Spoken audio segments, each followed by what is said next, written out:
the Sixers rejected Malcolm Brogdon and a first for Simmons. The first question I have, honestly, is why did this get leaked? Was this on the Sixers' part to send a beacon to the rest of the NBA of what Simmons' trade market is, and you're going to have to do better than this? I don't know why this would leak from the Pacers' side of things. I mean, if anything, Malcolm Brogdon could be upset that they tried to trade him, you know? Anyway, just to think about them rejecting the offer. So I did a quick scan on Twitter, and the people who have convinced themselves that Ben Simmons is the worst player in the league, they would have done this move.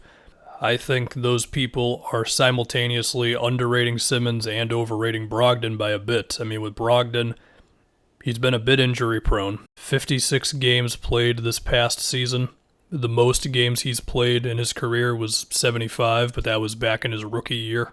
He's also a little older than you might think, because he came into the league at 24. He's about to be 29 next season. That's a lot older than Simmons. And I also feel like for some people, Brogdon is still going off of what he was with the Bucks, where I think he was an elite complementary player. Whereas with the Pacers, where he's now more of a lead ball handler, he's still good, but his efficiency has dropped off. And I also don't think he's a good enough passer to warrant how much of the offense he runs with the Pacers. And if the Sixers would have done this move and they put Brogdon there, it's like, well, there's no one there to really create offense for him besides Embiid, and he would definitely help him out between simply rolling to the rim and forcing the big guy to have to pay attention to Embiid while Brogdon is coming down the lane, dribble handoffs similar to JJ Redick, as well as kickouts to Brogdon. And that would be all good, but I think the problem would still be that the other guys would not be able to create for Brogdon as much. Now, perhaps there could have been another move after this one, but there's no guarantee of that sort of thing opening up. And then, once again, he's had some injuries, so I think it's fine that the Sixers said no to this. I think this is the type of thing where, yes, it would give Embiid a pick-and-roll partner. It would give them more shooting. It would give them someone who is probably going to shoot the ball when they're underneath the basket with Trae Young right there. But you just lose a lot of playmaking. You lose defense, and you lose size. And I'm sorry, but all of those things still matter, even if it's fun to laugh at Ben Simmons for not shooting when Trae Young is underneath the basket.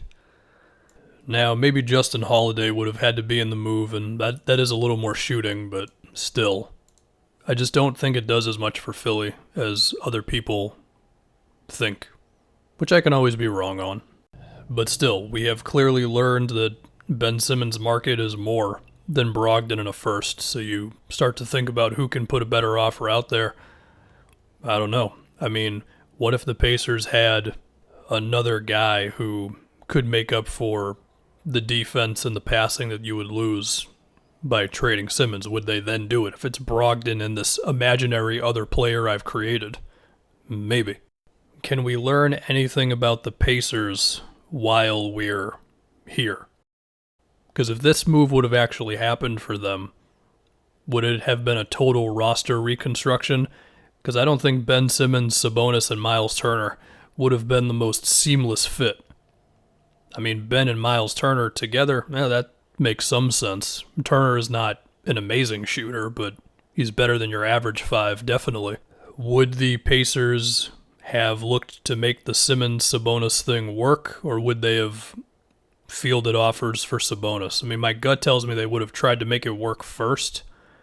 Whether it would have, I don't know. It also doesn't totally matter now. But perhaps it's a sign that Indiana is willing to get a little more aggressive with moves. I mean, they were trying to get Gordon Hayward last offseason before the Hornets came out of nowhere with the max offer. So could we see a similar attempt this offseason for something? I mean, we'll see. Again, Indiana is one of those teams that I always think about for trades just because they have good players, but they haven't been super duper successful.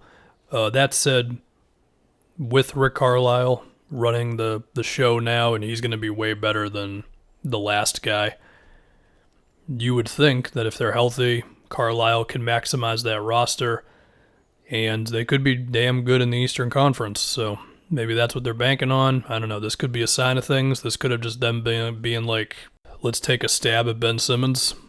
For their sake, hopefully Brogdon doesn't hate this, and if Simmons is going to get moved this offseason, it's clearly going to be for more than Brogdon and a first.